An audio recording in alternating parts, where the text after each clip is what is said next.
اخر فوز للمقاولين على الزمالك في الدوري كان موسم 2002، واخر فوز عموما كان كاس السوبر 2004 لما المقاولين مع حسن شحاته كسب الكاس من الاهلي، وكاس السوبر من الزمالك في المباراه الشهيره 4-2. والمباراه دي تحديدا كانت نقطه انطلاق ال10 سنين اللي ما يعلم بيهم ان ربنا على الزمالك. ورغم كل ده الزمالك في اسوأ سنين عمره ما خسرش من المقاولين اخر 21 مباراه. الزمالك كسب منهم 18 وتعادل 3، واخر 10 مباريات تحديدا الزمالك كسبهم وش كده سطر واحد. لكن غالبا مكسب المقاولين بيبقى بطلوع الروح، وياما الزمالك كسب في اخر ثواني باهداف محفوره في الذاكره. الزمالك طالع من تعادل سلبي مع محمد فاروق والاسماعيلي اللي بقاله كام سنه بيلعب كل موسم مباراتين كره قدم مع الزمالك، وبيقضي باقي الموسم بيلعب اي لعبه تانية غير كره القدم في انتظار مباراه الزمالك في الموسم اللي بعده. ايه اللي جاب الصوره دي هنا؟ ومالها زحمه كده؟ وراحوا فين اللعيبه دي؟ بقالنا زمان ما شفناهمش بالتيشيرت الاصفر. يلا ملناش دعوه، بس ما تنسوش الزمالك والاسماعيلي بيحبوا بعض.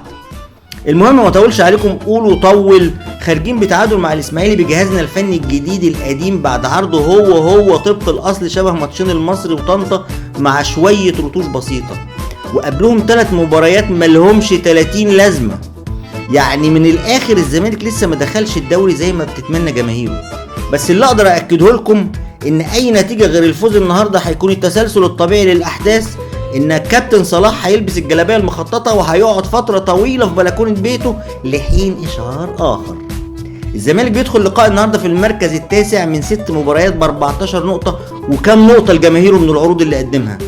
والمقاولين في المركز ال11 ب13 نقطه، وطبعا اولوياته في الماتش ده اللعب بطريقته المعتاده قصاد الزمالك لسنوات طويله، اخنقهم لغايه ما يزهقوا من الماتش. ليه كده؟ اهو غلاسه كده. الزمالك المتوتر يفوز على المقاولين المهزوز في مباراه اي نتيجه فيها غير فوز الزمالك. الاكشن كله كان هيبقى بعد المباراه والايام وليالي. الزمالك بيبدا بالتشكيل اللي انهى بيه مباراه الاسماعيلي باستثناء جنش مكان الشناوي، حسني دويدار الونش ناصف، في الوسط مثلث راسه طارق، وقعدته للامام ابراهيم ومعروف، قدام شيكابالا وستانلي، تحت مهاجم تخين مايوكا.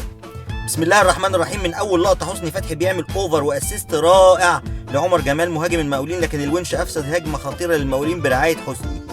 بدايه تدل على تسرع وتوتر وعدم تركيز نتيجه خطه لعب الكابتن صلاح اللي عنوانها يلا يا ولاد شدوا حيلكم جمهوركم منتظر المكسب. غير كده الشوط كله اجتهادات من شيكابالا ومحاولات من ستانلي وهاري من مايوكا وهرتله معتاده من معروف.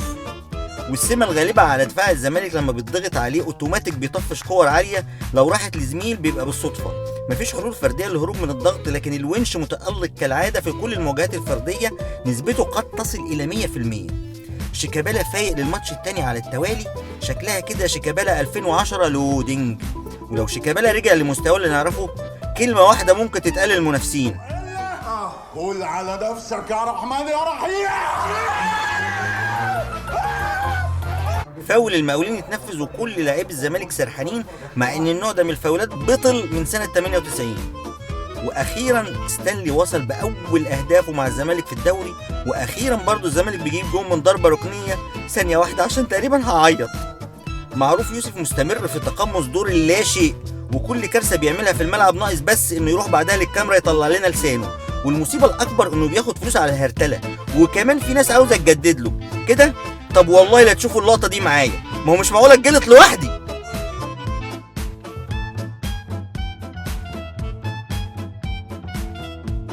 وبيطلق الحكم مين ده؟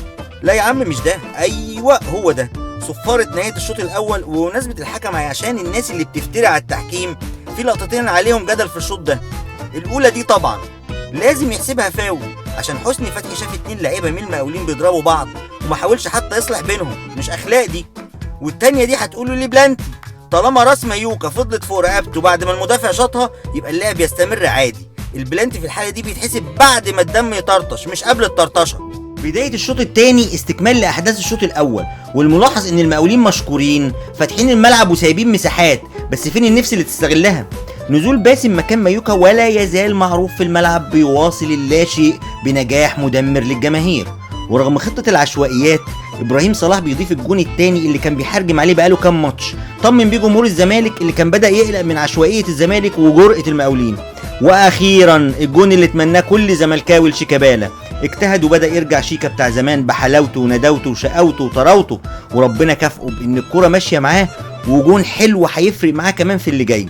شيكابالا علامة وماركة مسجلة في تاريخ الزمالك، شال الفريق سنين طويلة لوحده، ولو كان احترف في عزه كان هيبقى ماركة مسجلة عالمية، لكنه النصيب يا شيكابالا لو استعاد كامل مستواه ما يلعبش على الطرف، ومفيش مدرب يقول له يلعب فين، يلعب في الحتة اللي على مزاجه، لانه هيتحكم في رتم الفرقتين مش الزمالك بس.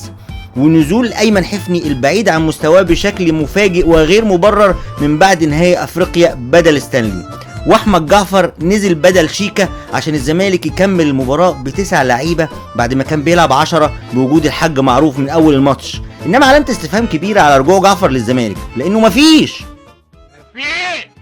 بعد الجون الثالث فرقة المقاولين فكت خالص، وكل هجمة للزمالك كان ممكن تترجم لجون في ظل حالة الرعب اللي ضربت في دفاع المقاولين مع كل هجمة زملكاوية. ما نقدرش برضو نحكم على مستوى الزمالك النهارده، الحكم على المستوى هيكون على فرق بتنفذ الضغط بشكل متواصل، يعني قصاد الاهلي، المقصة، بتروجيت. وما نقدرش انخفاض مستوى طارق حامد يطول عن كده، لان بمستوى النهارده مع فرقه خط وسطها واقف على رجليه هتبقى مشكله في ظل لعب الزمالك ب10 لعيبه في وجود الحاج معروف. كلمه اخيره، الونش والفلوس الحلال اللي اتدفعت فيه.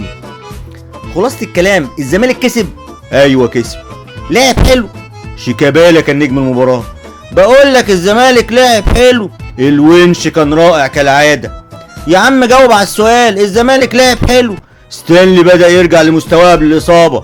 يا سيدي هو أنا صوتي مش واصل لك؟ جاوب على قد السؤال، الزمالك لعب حلو. هو لعب وكسب، عاوز ايه تاني يا رزل؟ قول كده، يعني لا جديد، ربنا يستر في اللي جاي.